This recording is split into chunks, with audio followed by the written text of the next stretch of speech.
네, 안녕하십니까. 오늘은 Stella Towards a Biomedical World Model with Self-Evolving Multimodal Agents라는 논문에 대해서 발표하겠습니다. 이 논문은 이제 사실 바이오릭스에 출판된 프리프린트 버전이고 2026년에 올라온 그런 논문입니다. 네, 리뷰 시작하겠습니다.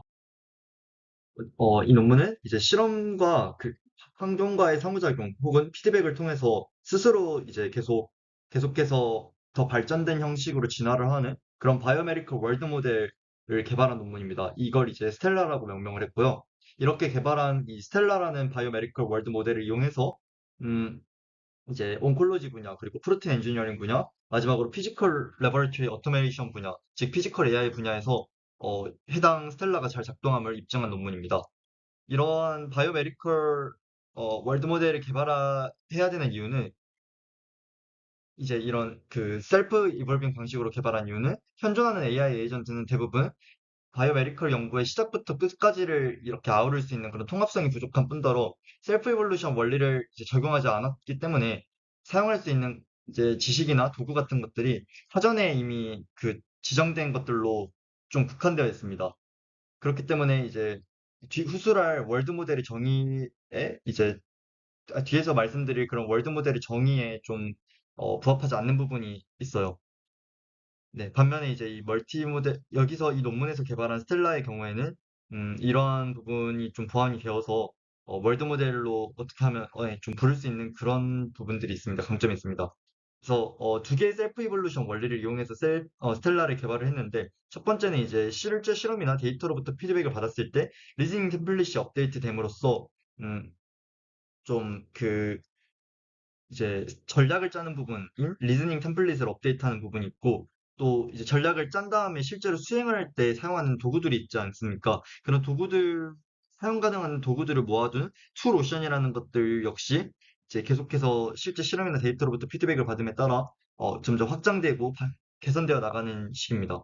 이 두 가지 그리고 이렇게 두 가지의 셀프 이볼루션 원리를 실행하기 위해서 총 4개의 에이전트를 통합적으로 사용했는데 이걸 매니저 에이전트, 디벨로퍼 에이전트, 크리틱 에이전트, 그리고 툴 크리에이션 에이전트라고 불렀습니다. 네, 이에 대해서는 이제 뒤에서 구체적으로 설명드리겠습니다. 먼저 바이오메디컬 월드 모델이란 AI가 단순히 텍스트나 이미지의 패턴을 학습하는 것을 넘어서 이제 현실 세계에 있는 물리 법칙이나 공간, 시간, 인과관계 자체를 이해를 한 다음에 시뮬레이션을 할 수 있도록 구축된 AI 시스템입니다. 이런 AI 에이전트 시대라고 요즘 많이들 말을 하잖아요. 이 AI 에이전트 시대 라는 게 이제 단순히 인간이 챗봇한테 질문하듯이 뭔가 질문을 해서 답만 얻고 실제 실행하는 거는 인간이 하는 그런 기존의 AI 시대에서 벗어나 좀 더 한 단계 더 나아가서 실제 전략을 짜는 것도 AI가 하고 실제 수행을 하는 것도 뭐 실험이 되었던 아니면 가설을 세우고 뭔가 글을 쓰는 것이 되었던 이런 실질적인 작업 같은 것들도 모두 AI가 이렇게 수행할 수 있는 걸 AI 에이전트 시스템이라고 합니다. 이 AI 바이오메디컬 월드 모델에서 월드 모델이라는 거 역시 어, 좀 네, 단순한 AI의 학습과 그리고 그 학습에서 비롯된 단순 질의응답 정도의 느낌이 아니라 좀 더 한 차원 넘어가서 현실 세계와 이렇게 인터랙션을 할 수 있고 할 수 있는 그런 그리고 실제로 이렇게 실험 같은 것들 뭐 다양한 종류의 실험을 진행할 수 있는 그런 네, AI 에이전트를 의미하는 겁니다. 네, 그리고 여기서 스텔라의 경우에는 아까 셀프 이볼빙 메커니즘을 적용했다 했잖아요. 그렇기 때문에 이제 단순히 이 바이오메디컬 리서치를 실제 실험을 수행하는 것뿐만이 아니라 그 실험을 함으로써 얻을 수 있는 데이터로부터 모델을 이제 역으로 피드백 과정을 통해서 학습을 하는 그런 식의 진화 과정, 이 피드백 루프가 있다는 점이 셀프 이볼빙이 가능한 그런 원리입니다. 그럼 이제 본격적으로 논문에 대해서 살펴보겠습니다. 네, 스텔라스 프레임워크는 이렇습니다. 좀 복잡하게 생겼는데, 먼저 이 빨간색과 파란색에 주목할 필요가 있어요. 이 각각이 두 가지의 이볼루션 메커니즘입니다. 앞서 잠깐 말씀드렸듯이, 이 리즈닝 템플릿이라는 거는, 뭔가 전략적인 사고를 의미합니다. 여기 보면 패스웨이 애널리시스 또는 드러그 리퍼싱 혹은 레지스턴스 저항성 분석 이런 세 가지가 이러한 식으로 뭔가 생물학적인 태스크에 대해서 그 태스크를 수행할 때 필요한 전략적인 사고들이 이렇게 저장되어 있습니다. 당연히 이 리즈닝 템플릿은 셀프 이볼루션 메커니즘을 구축하는 핵심 엔진이기 때문에 계속 실험을 진행함에 따라 이게 더 많이 늘어날 수 있겠죠. 뭔가 더 다양한 실험을 진행할수록 그리고 더 정교한 방향으로 실험을 진행하게 될수록 뭐 지금은 없는 여기 세계에는 보이지 않는 또 다른 뭐 예를 들어서 네트워크 애널리시스, 뭐 유전자 간의 네트워크 애널리시스라던가 여기 있긴 하네요. 네, 아무튼 그런 여기 나오지 않은 그런 다양한 어 바이오메디컬한 이제 그 바이오메디컬한 분야에서 쓸 수 있는 그런 사고 과정들, 인간이 흔히 사고라고 말하는 것들이 여기에 이제 들어가게 될 겁니다. 계속 업데이트가 되겠죠, 지속적으로. 자, 그러면 이렇게 전략적 사고를 세운 다음에 실제로 실험을 수행하기 위해서는 어떤 이제 툴들이 필요할 겁니다. 뭐 예를 들어서 네, DEG 분석을 하려면은 뭐 코드가 아니, 뭔가 그런 DEG를 수행할 수 있게 해주는 그런 코드 패키지라던가 이런 것들이 필요하겠죠. 그런 걸 다 모아놓은 걸 이제 툴 오션이라고 합니다. 뭐 도구들의 바다라는 직역을 할 수 있겠죠. 뭐 ESM3 이제 생성형 네, ESM3처럼 뭔가 프로테인 시퀀스를 생성하는 데 쓰이는 모델이라던가 알파볼트 3처럼 구조를 예측하는 데 쓰이는 모델이라던가 네, 아니면 뭐 펀메드처럼 그 어떤 특정 데이터를 저장되어 있는 데이터베이스에 저장되어 있는 데이터를 이제 쉽게 이렇게 불러올 수 있게 도와주는 그런 도구라던가 아무튼 그런 수많은 도구들이 이 툴 오션에 들어 있습니다. 이 역시 툴 오션 역시 이제 뒤에서 말할 이 툴 크리에이션 에이전트에 의해서 끊임없이 어떤 바이오메디컬한 문제를 풀 때마다 그런 실험을 진행할 때마다 업데이트가 됩니다. 점점 더 많은 툴들이 추가가 될 수도 있는 거고, 네. 아니면 이 기존의 툴 간의 조합을 통해서 뭔가 새로운 툴이 만들어질 수도 있는 거고요. 그러면 이렇게 두 가지의, 네, 결국에 지금 이볼루션 메커니즘이 있다고 소개 드렸는데, 이걸 이제 실제로 수행을 하는 과정에 있어서는 크게 네 가지, 이 툴 크리에이션 에이전트, 매니저 에이전트, 데브 에이전트, 그리고 크리틱 에이전트, 이렇게 네 가지의 에이전트가 작동을 하게 됩니다. 먼저 이 매니저 에이전트는 이 리즈닝 템플릿에서 으로부터 이 전략적 사고를 하나씩 아니 뭐 뭔가 어떤 목표가 되는 그런 전략적 사고가 있으면 그걸 통해서 이제 파이프라인을 이렇게 구축을 해줍니다. 네, 예를 들어서 뭔가 네, 데이터 프리프로세싱을 아, 네, 어떤 GM 패스웨이를 분석하고 싶다 하면은 뭔가 네, 데이터를 먼저 가져온 다음에 데이터베이스로부터 가져온 다음에 사전 처리를 해가지고 이제 좀 그 분석하기 좋게 만들어줘야 되잖아요. 이런 과정을 이걸 이제 실제 수행하는 게 아니라 그냥 그 과정을 할 수 있도록 이렇게 단계로 만들어 두고 그 다음 단계로 뭐 어노테이션을 하고 DEG 분석을 하고 그리고 결과를 요약하는 식의 아무튼 이런 그 과정을 만들어냅니다. 구체적인 어떤 실험이나 연구를 수행하는 그 과정을 만들어내면은 이걸 이제 실제로 수행할 수 있도록 코드를 짜거나 아니면 프로그램을 실행시키는 건 이제 뎁 에이전트의 역할입니다. 여기서는 이제 뭐 이러한 그 앞에서 짠 파이프라인의 각 단계를 실제로 수행을 함으로써 결과를 얻어내는 과정인 거죠. 얘는 이제 추상적 사고에서 그쳤다면 여기까지는 여기 이 데브 에이전트는 실제로 실험을 하는 실험자의 역할을 수행하는 에이전트인 겁니다. 그래서 뭔가 그림도 이렇게 아니, 그러니까 피규어도 만들어내는 거죠. 그러고 나면 이제 크리틱 에이전트가 이 데브 에이전트의 결과에 대해서 평가를 하게 됩니다. 이게 정말 목표한 이 이제 사용자가 원하는 실험적 목표를 달성을 했는가, 아니면 혹은 뭐 가설을 얼마나 만족을 시켰는가, 리즈닝 템플릿으로부터 비롯된 가설 같은 걸 얼마나 만족시켰는지 평가를 하고, 만약 잘 뭔가 이루어지지 않았다면, 아니지. 네, 이런 평가 과정이 아무튼 들어가고, 또 이제 그 평가의 레퍼런스가 되는 건 당연히 웹 익스퍼리먼트겠죠. 실제 이 뎁 에이전트까지 해서 얻은 결과를 토대로 실제 실험을 수행을 해봤을 때 이게 뭔가 이 바이오메디컬 월드 모델이 예측한 것처럼 혹은 결론 내린 것처럼 잘 나왔는지를 봐야 되겠죠. 그 괴리를 따져봄으로써 실험의 성공도를 평가할 수 있는 거겠죠. 그리고 그거에 대해서 비판을 내림으로써 피드백을 주는 역할을 하는 게 이 크리틱 에이전트인 거고요. 아무튼 그러면 피드백 루프가 돌아감에 따라서 점점 더 나은 방향으로 결과를 얻어가는 과정이 이루어질 겁니다. 이 과정에서 뭔가 기존의 툴 오션에 없던 새로운 도구를 써야 될 때가 있을 거잖아요. 혹은 이제 네, 그럴 때 이 툴 크리에이션 에이전트가 이름과 같이 어, 좀 다이나믹하게, 액티브하게, 좀 능동적으로, 새로운 모델들을 이제 어세스함으로써 그걸 이제 어섹스할 수 있는 방안을 찾아내고 그렇게 만약에 접근이 성공한 그런 도구는 여기에 이제 투로션을 업데이트 시킴으로써 네, 추가하게 되는 겁니다. 그러면 이렇게 만들어낸 이 스텔라 모델을 어떻게 성능 테스트를 해야 될까요? 네, 이 성능 테스트를 하는 방법으로서 이 툴 크리에이션 벤치마크라는 걸 만들었습니다. 이 툴 크리에이션 벤치마크는 크게 10개의 바이오메디컬 도메인, 뭐, 몰큘러 바이오로지 아니면 프로틴 디자인, 지노믹스 등등의 10가지 도메인에 대해서 총 47가지의 실험적 과제를 담고 있는 그런 벤치마크입니다. 그래서 이제 워크플로우를 살펴보면, 네, 이렇게 아무튼 10개 어리아를 찾아낸 다음에 뭔가 유전자를 분석하라든지 아니면 뭐 어떤 질병과 관련된 유전자를 분석하라든지 혹은 네. 아니면 단백질의 구조를 예측하라든지 이런 식의 리얼월드 태스크를 각 분야에 대해서 몇 개 뽑아봅니다. 이렇게 해서 만들어진 게 총 47개 태스크인 거고, 그러면 각각의 그 리얼월드 에 대해서 이제 전문가들이 프롬프트를 짜줍니다.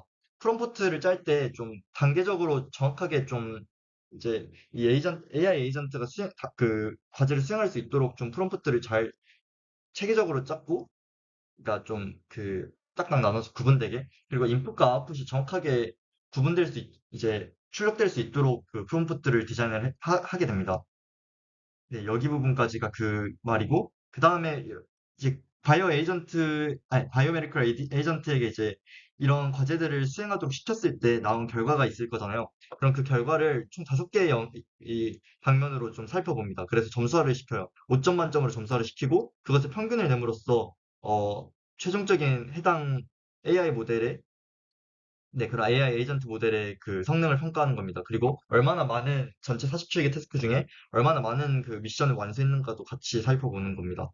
네, 이러한 결과를 이제 이러한 그 과정에 따라 툴 크리에이션 벤치마크를 가지고 다양한 모델들을 평가해 본 결과 확실히 저희가 이 논문에서 연구자들이 만든 그 스텔라 모델이 다른 기존의 그 바이오메디컬 분야의 에이전트 모델 혹은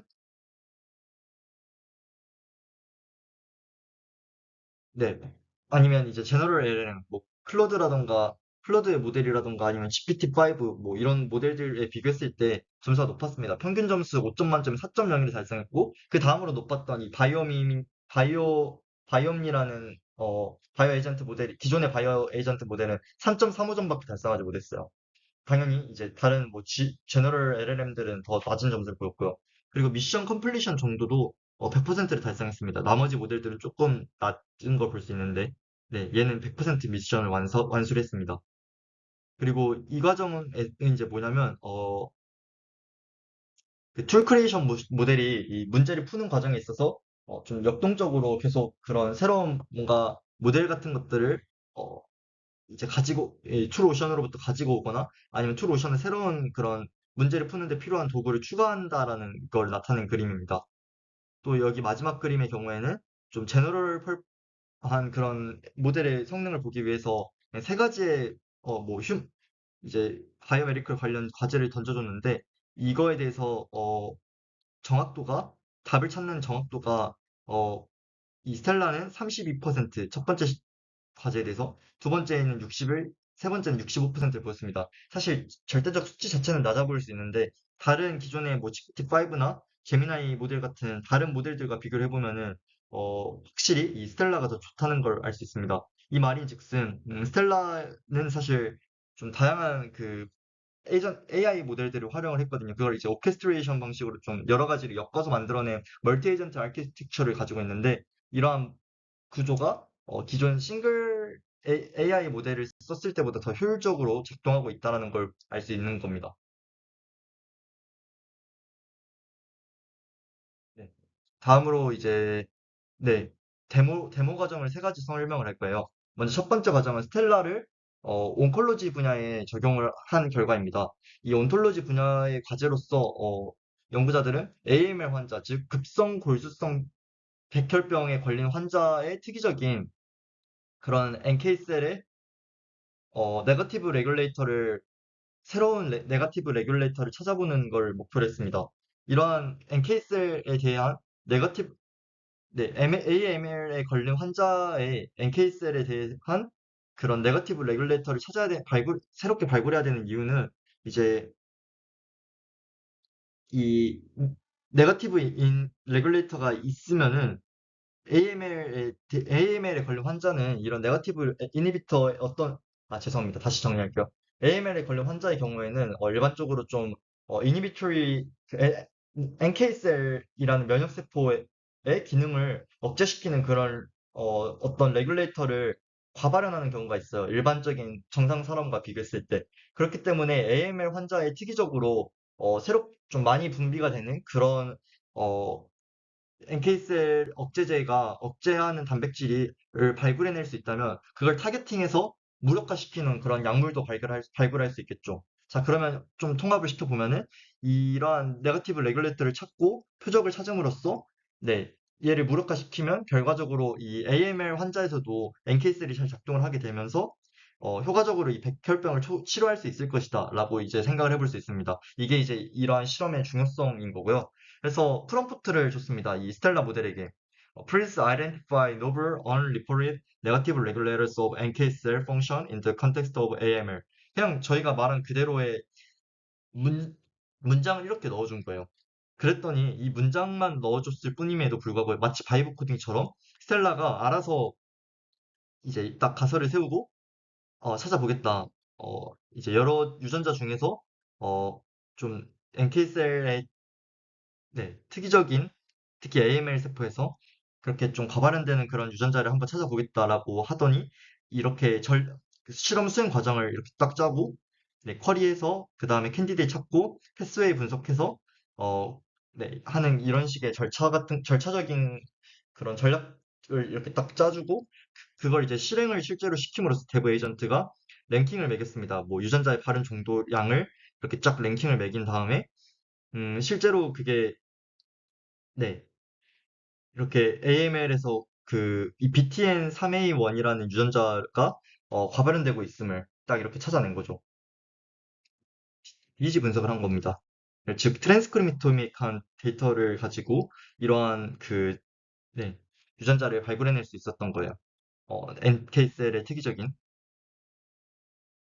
그러면 이렇게 아무튼 결과적으로 기존 문헌들에서는 발굴되지 않은 이 BTN3A1이라는 네거티브 레귤레이터 유전자를 발굴을 한 거잖아요. 그럼 그게 실제로 정말 실제 실험을 했을 때도 진짜 NK셀을 에 대해서 많이 발현이 되고 그게 NK셀의 기능을 좀 악화시키는지 약화시키는지를 살펴봐야 되겠죠.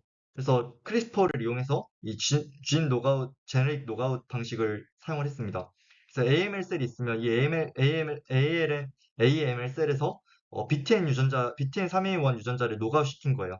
그러면은 이 정상적인 NK셀 즉 AML 셀에서는 어, BTN3A1이 발현이 될 거고, 어, 노가웃된 세포에서는 발현이 안 되겠죠. 그 둘 사이에, 그거를 비교를 해본 겁니다.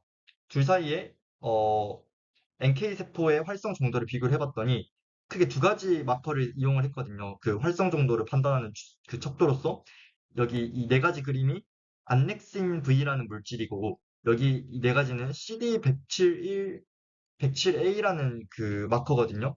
근데 둘 다 이 정상보다 노가웃된 즉 BTN3A1이 발현되지 않는 유전자에서 다 이게 높아졌죠. 척도들이. 그 말인즉슨 어, 네, AML 세포에서 과발현되는 BTN3A1이 NK셀에 대해서 이제 억제제로서 기능을 했다라고 할 수 있는 거죠. 그리고 그 억제제가 노가웃되어 사라졌기 때문에 이 노가웃된 케이스들에서는 다시 그 NK셀들이 정상적으로 기능을 할 수 있었던 거고 그 NK셀의 정상적 기능 활성도를 판단하는 그런 수치들이 척도들이 이런 노가웃되지 않은 경우보다 높아졌다 이렇게 결론을 내릴 수 있는 겁니다. 그리고 이건 이제 실험이고, 이 앞에서 제가 말한 이런 가설을 세우고 분석을 해서 AML을 분석해낸 AML이 아니라 BTN3A1을 발굴하는 데까지 걸리는 시간이 스텔라에서는 8분밖에 안 걸렸어요. 이 전체 프로토콜이. 그렇기 때문에 이 바이오메디컬 월드 모델 혹은 뭐 AI 에이전트가 정말 이 실제 실험을 가설을 세우고 가설을 세워서 뭔가 결과를 얻어내기까지 걸리는 시간적 효율이 인간이 실험을 할 때 비해서 훨씬 더 효율적이다. 적게 된다. 이렇게 이걸 이제 확인할 수 있었던 거죠. 성능을 알 수 있었던 겁니다. 네, 다음으로 연구자들은 스텔라를 프로틴 엔지니어링에도 적용을 해봤습니다. 여기서 이제 프로틴 엔지니어링의 대상으로서, 즉 최적화의 대상으로서 선택한 효소는 RSSTR이라는 합성 요소였어요. 이 합성 요소는 TIA라는 식물에서 유래한 그런 성분을 합성하는 데 되게 중요한 역할을 수행하는데, 이 TIA라는 물질은 여러 가지 치료제를 만드는데 되게 기초가 되는 성분입니다. 그렇기 때문에 이 치료제의 기초가 되는 성분을 합성해내는 식물 내에서 합성해내는데 필요한 좀 핵심적 역할을 수행하는 RSSTR 효소의 기능을 최적화를 시키면은 TIA라는 물질을 더 많이 만들어낼 수 있겠죠? 이는 곧 치료제를 대량 생산하는 데 도움이 될 겁니다. 그래서 이제 앞에서 온콜로지에 스텔라를 적용시켰듯이 사용자는 그냥 단순하게 이러한 프롬프트로서 이 RSSTR을 옵티마이제이션 시켜줘. 이렇게 명령을 내렸습니다. 그랬더니 이 스텔라가 마찬가지로 이렇게 전략을 쭉 짜더니 각 전략에 맞춰서 여러, 어, 유닛, 네, 그에 맞춰서 필요한 도구들을 불러와서 실제 네, 분석을 진행을 합니다. 예를 들어서 첫 번째로 먼저 유니플롯이라는 데이터베이스로부터 그, 이 RSSTR 와일드 타입에 대한 아미노 엑시드를 불러오고 아미노 엑시드 시퀀스를 불러온 다음에 그리고 볼츠2라는 도구를 이용해서 M, 이 RSSTR 효소와 그리고 기질 사이의 기질의 복합체의 구조 그리고 그 구조적인 그러니까 그러니까 기질과 효소가 이렇게 붙어 있는 상태의 구조에서 뭐 관련된 있는 그런 레시드들을 이제 체크를 한 다음에 그게 좀 중요할 거니까 그다음 ESM 도구를 이용해서 벌추얼한 그런 싱글 뮤테이션 라이브러리를 쭉 만들어낸 후에 이제 거기서 좀 기능적으로 되게 높은 점수를 가진 애들만 몇 개를 골라냅니다. 이후에 이제 폴드X나 로제타 DDG라는 모델들을 이용해서 좀 더 좀 퍼더한 필터링을 진행을 해서 최종적으로 좀 그 성능 좋은 애들만 남기는 그런 식의 과정을 진행하는 겁니다. 네, 그리고 이제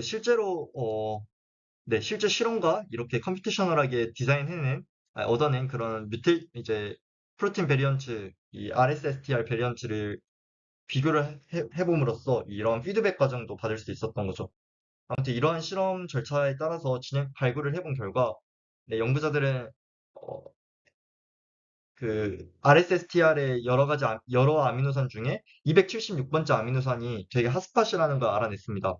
메티오닌이고 이 메티오닌이 좀 변이가 이제 다른 뭐 다른 아미노산으로 변이가 되었을 때 좀 기능이 잘 나왔다라는 거를 확인할 수 있었어요. 그래서 먼저 10번째 라운드에서는 이제 276번째 아미노산인 메티오닌이 이게 R이 뭐였는지 잊어버렸는데, 아무튼 R로 변이가 되었을 때 성능이 높게 나왔다는 걸 확인을 했고, 네, 다만 이제 그런 첫 번째 라운드 때는 대부분의 효소들이, 네, 이 와일드 타입보다 더 낮은 성능을 많이 보였습니다. 이 1이 기준이 되거든요. 와일드 타입 정도의 성능인데, 그보다 더 왼쪽에 더 많은 그 양의 베리언트들이 몰려있기 때문에, 사실, 대부분은 좀 와일드 타입보다 성능이 떨어졌다는 걸 알 수 있는 거죠. 그래서 2차적으로는 1차 라운드를 거쳤을 때 알게 된 사실인 메티오닌 276이 좀 핫스팟이다라는 걸 알았기 때문에 이 정보를 토대로 해서 이러한 컨스트레인을 그 에이전트에 먹였고 또 동시에 크리틱 에이전트의 구조적합성 평가를 좀 거치도록 했습니다. 앞서 말한 그런 로제타 같은 모델들을 이용해서 이제 실제로 ESM이 생성해낸 프로틴 C들 중에 이제 좀 걸러진 얘들 중에 구조적으로도 적합한 얘들을 이제 뽑아낸 거죠. 한 번 더 필터링 해낸 겁니다. 아무튼 이렇게 해서 두 번째 라운드 때는 좀 대부분, 좀 이렇게 분포가 많이 퍼져 있죠. 즉, 1위 기준으로 봤을 때 오른쪽에 면적이 첫 번째 라운드 때보다 훨씬 더 많아진 걸 토대로 보아, 이제 많은 좀 와일드 타입 대비 더 성능 좋은 얘들이 이 에이전트 AI를 통해서 발굴해낼 수 있었다. 이렇게 알 수 있는 겁니다. 그리고 그 중에 좀 가장 성능이 좋았던 게 M이 이제 L로 변이가 된 이 경우거든요. 청록색 경우. 네. 그리고 이 청록색 경우를 그래서 네, 청록색 경우와 파란색 그리고 빨간색 경우를 이제 좀 다른 방향으로 실험적으로 평가를 해봤을 때 해봤습니다. 뭐 바인딩 에너지를 평가를 해본다던가 아니면 하이드로젠 본드 네트워크 같은 것들을 좀 평가를 이렇게 해봤는데 이 두 가지 실험을 진행해본 결과 확실히 이 276번째 아미노산이 다른 아미노산 뭐 R이나 L로 변이가 되었을 때 하이드로젠 본드 네트워크가 더 강화가 되었다는 걸 알 수 있었고 서브스트레이트과 엔자임 컨택이 더 적합도가 기존 와일드 타입보다 높았다고 합니다. 이런 사실들을 알 수 있었습니다. 즉 여기서도 알 수 있듯이 스텔라가 프로틴 엔지니어링 과정도 잘 수행을 해냈다. 즉 다이렉트 이볼루션 과정도 잘 지휘를 해내서 좀 제대로 실제 실험적으로도 검증된 그런 베리언츠, 와일드 타입보다 성능 좋은 베리언츠를 얻어낼 수 있었다라는 걸 알 수 있습니다. 마지막 실험으로 이제 스텔라를 피지컬 레버레토리 오토메이션 과정에 적용을 시켜봤습니다. VLA라는 모델을 이제 셀프 이볼빙 메커니즘을 이용해서 바이오메디컬한 실험을 진행시키는데 사용을 하는 걸 목표로 했는데요. 네, 이 VLA라는 거는 그냥 이제 시각적인 뭔가 시각적 모델입니다. 시각적인 어, 본인의 약간 로봇의 눈에 들어오는 시야 정보를 토대로 그런 이제 비전 정보를 토대로 해서 뭔가 모델을 학습시켜 나갈 수 있는 그런 뭔가 이 자체가 모델입니다. VLA 자체가. 그러면 이제 이 스텔라를 이용해서 이 시각 모델, 이 피지컬 AI 모델을 아예 좀 더 그 여러 가지 바이오메디컬 태스크를 수행하는데 최적화시키는 거를 목표로 한 겁니다. 그래서 네, 이를 위해서 뭔가 똑같이 사용자가 명령을 내리면은 AI 에이전트가 그 워크 플로우를 이제 디컴포스 모니터 리커버리라고 해가지고 리커버 방식이라고 해서 먼저 분해를 시킵니다. 단계별로. 아주 좀 복잡한 뭐 과제가 있다 치면은 롤아웃 오브 섭 네, 그거를 이제 이렇게 네 가지로 뭐 나눈다거나 예, 지금 여기서 보면은 뭐 물건을 잡아서 뭐 좀 꽂아라. 아니지. 나사를 조이는 과정이거든요. 나사를 조이라는 그런 명령을 내리면은 사용자가 그걸 이제 네 가지 단계로 나눠가지고 수행을 이제 실제 실행을 하게 되는 겁니다. 근데 만약에 이 로봇팔의 포스처가 제대로 되지 않았을 때는 이 시각적인 피드백을 토대로 해서 고치게 됩니다. 이 과정을 수정을 하게 되고 그러면 수정을 거치는 과정 자체가 또다시 데이터가 돼서 이렇게 얘를 학습을 다시 이렇게 피드백 루프가 돌아가면서 개선이 되어 나가는 겁니다. 이 로봇팔 VLA 모델 자체를. 네. 그래서 그걸 이제 얼마나 잘 VLA를 최적화시키느냐, 이 바이오메디컬 익스퍼리먼트를 실행하는 데 있어서 이걸 평가하기 위해서 크게 이제 네 가지의 벤치마크 테스트를 준비를 합니다. 첫 번째는 이제 어, thermal mixture 패널을 누르는 그런 작업인 거고, 로보파를 이용해서. 두 번째는 이제 핏뱃을 이렇게 쥐어 짜내는 그런 핏뱃 파이페링을 하는 그런 과정. 세 번째는 이제 원심 분리기에 튜브를 이렇게 옮겨 담는 그런 과정. 네 번째 이제 원심 분리기의 로터에 음, 시험관을 이제 꽂는 그런 과정입니다.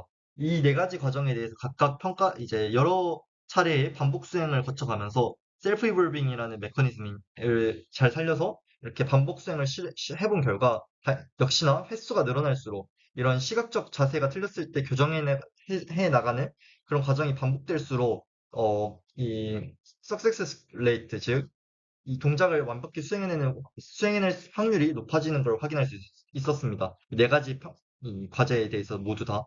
뭐, 물론 이 과제마다 성공률이 좀 다르긴 하죠, 당연히. 다른 과제니까요. 로봇이 어려워하는 게 있을 거잖아요. 아무튼 그랬고요. 또 이제 다른 모델들과 비교를 해봤어요. 뭐 슈퍼바이스드 파인 튜닝과 비교를 했을 때 혹은 강화학습과 비교를 했을 때 대비해서 이제 항상 더 이 스텔라가 좋은 성능을 보였습니다. 더 좋은 성공률을 보였습니다. 특히 이제 슈퍼바이즈드 파인 튜닝에 데뷔를 했을 때 이 경우, 즉 좀 VL 베이스 아키텍처도 이렇게 파이 제로, 뭐 파이 0.5, RTT 이런 식으로 바꿔봤거든요. 세 가지 방식을 사용을 했는데 모든 경우에서 다 스텔라가 다른 기존의 두 가지 모델들보다 메소드보다 더 좋은 그런 성능을 보였습니다. 이로써 스텔라가 피지컬 AI 분야에서도 유용하게 쓰일 수 있다. 즉 실제 실험을 그러니까 가설을 세우고 뭔가 분석 웹상의 분석만으로 끝내는 게 아니라 실제 실제 리얼월드의 익스퍼리멘트도 주관은 이제 주관할 수 있는 그런 능력을 갖춘 어, 에이전트가 될 수 있다라는 걸 이 실험을 통해서 알 수 있었습니다. 물론 이 실험 자체의 과제로 주어진 실험 자체의 난이도는 사실 엄청 낮긴 하지만요. 아무튼. 네, 그러면 마지막으로 고찰만 간단하게 살펴보고 끝내겠습니다. 먼저 이 스텔라는 사실 유전자나 세포 수준의 실험과 연구 수행을 하는데 초점을 뒀잖아요. 근데 사실 더 고차원적인 뭔가 기관이라던가 아니면 한 개체 혹은 개체 사이의 상호작용 같은 걸 다루는 그런 복잡한 실험과 연구 같은 것도 이 바이오메디컬 월드 모델을 이용해서 설계부터 실행까지 할 수 있으면 할 수 있는 시대가 언젠가 오지 않을까 싶었습니다. 또 이제 가설을 세우는 것에 그치지 않고 데이터를 분석해서 아까 잠깐 말씀드렸듯이 실제 피지컬 AI를 기반으로 하여 리얼월드에서 다양한 실험까지 수행을 할 수 있는 그런 모델도 좀 더 구체화된 모델, 좀 더 정교화된 모델도 곧 등장하지 않을까 싶었고요. 또 더 다양하고 성능 좋은 바이오 분야의 도구들을 많이 사용할 수 있다면 이제 당연히 이 에이전트 모델에 할 수 있는 그런 능력들의 범위가 더 넓어질 거잖아요. 그렇기 때문에 이런 바이오 분야의 도구들과의 호환성을 높이는 게 또 핵심이지 않을까 싶었습니다. 네, 이상으로 발표를 마치겠습니다. 감사합니다.